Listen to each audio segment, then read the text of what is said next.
Welcome to our third Elevink Connect. I'm pleased to welcome Dr. Janelle Hall. She is a Bronx native. She holds a doctoral degree in philosophy with a concentration in public policy and administration from Walden University. She is the author of Daughter of Destiny, 8 Steps to Personal Empowerment.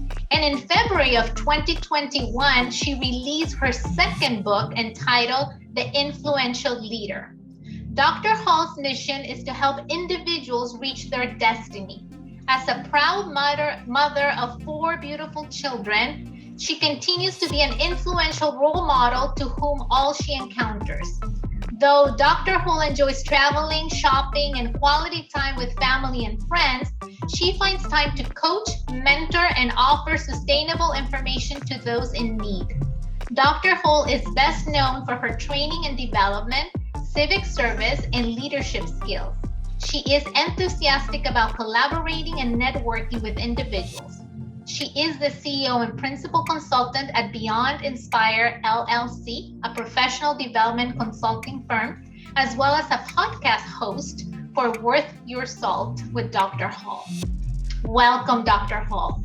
When I was reading your bio to reintroduce you, I know we've met several times and I'm grateful for you taking the time and sharing your knowledge, but I was at awe again because I cannot imagine, and that's where I wanted to get started before we get into the topic of how to overcome imposter syndrome.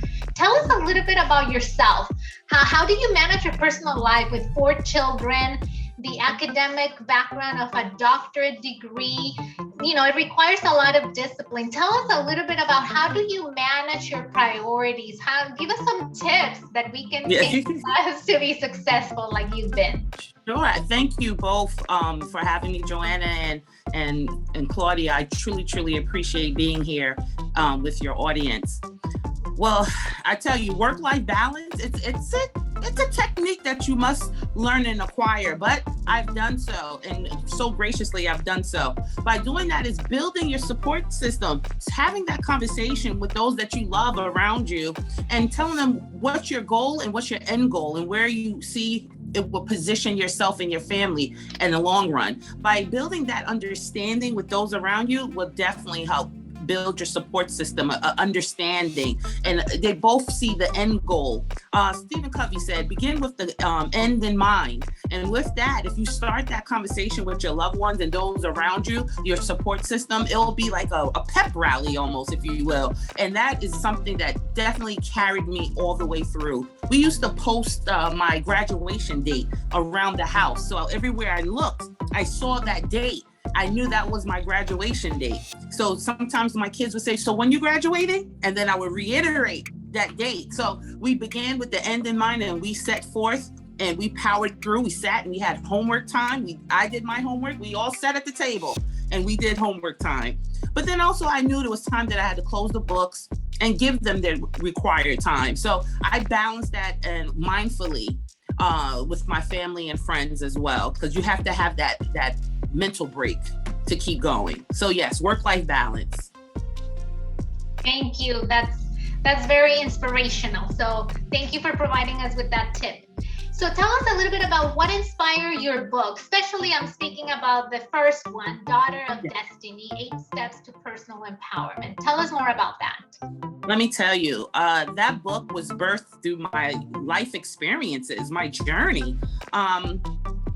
I just recently graduated with my doctorate and my master's was recently obtained and my bachelor's. If you think about it, 2011, 2013, and then 2020. Now that tells you that I'm a non-traditional student, but this life happened. I had 4 children looking up to me and they were looking for an example on how to persevere through it all, through any plights, through any barriers, any obstacles. How can I succeed? So what I did, I planted my feet on solid ground. I pulled up my bootstrap and said, I have to do this, not only for myself, but for my family and those behind me. So others can stand on my shoulders and say, I can do it as well. So what I've done is use my life as the backdrop for individuals to self-reflect and say, you know what? She went through it.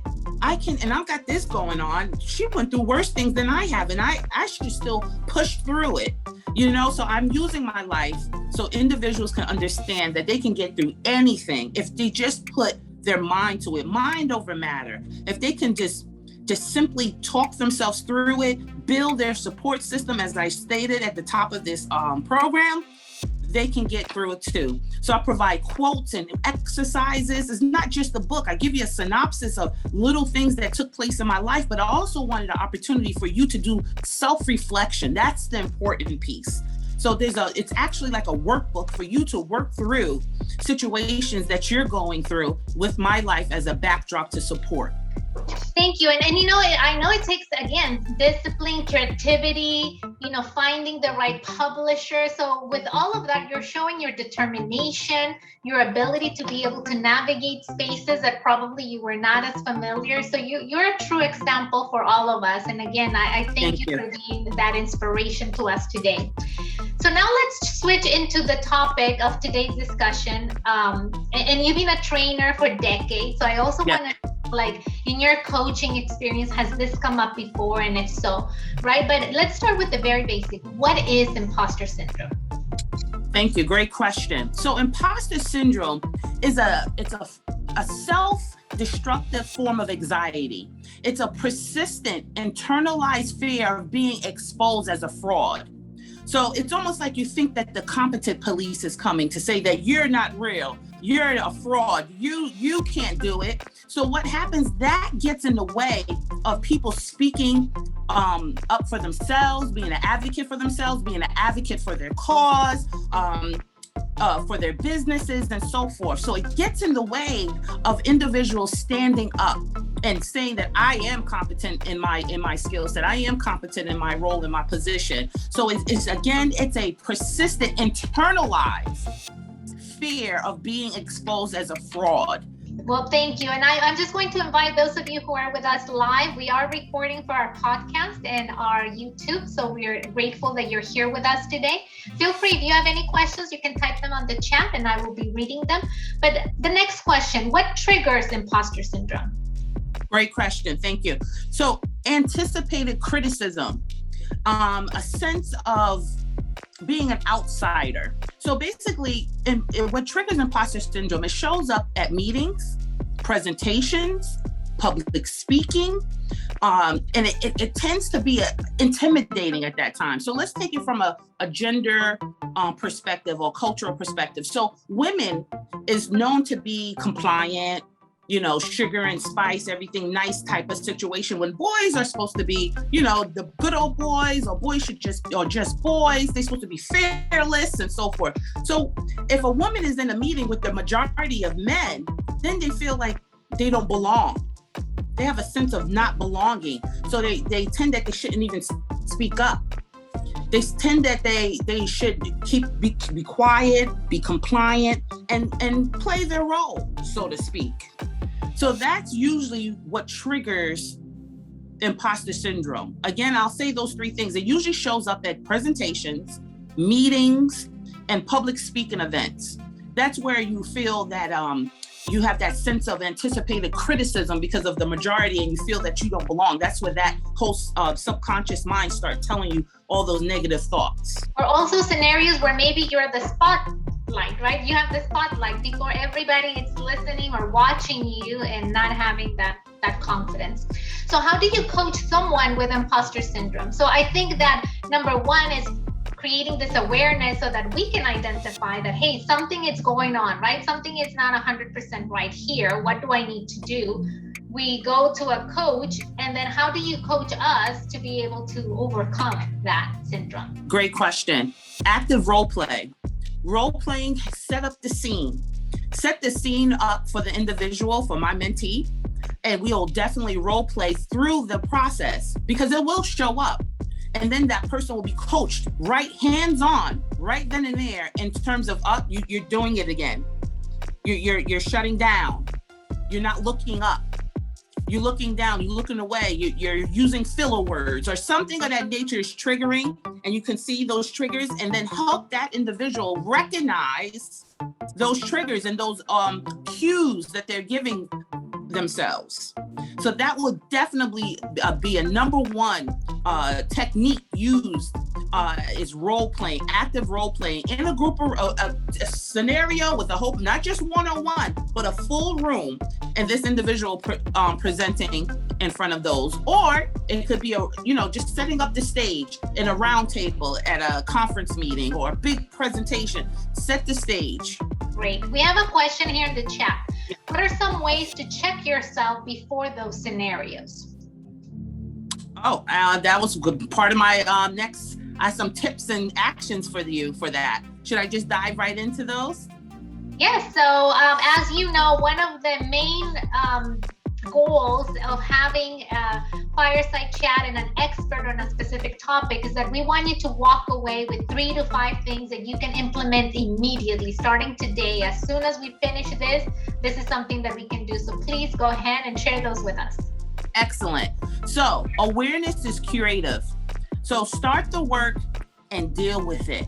So basically what you have to do is disable the self-limiting beliefs. Disable it and deploy facts. Balance your feelings and emotions. A great way of doing that, pull your resume or CV. Look at your resume. And when you look at your resume, you're going to see a whole bunch of skills and expertise and awards and all of these things that you earned. You did it.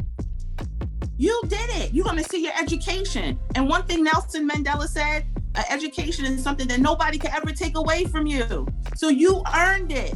You earned those things. So when you look at your resume, review it and look at all the things that you acquired and you obtained and the things that you can do and share with others and build others up and share and be a gift to the world. When you look at that, you can deploy facts. So every time that subconscious mind want to come in and give you those disabilitating, annoying, self-destructive thoughts.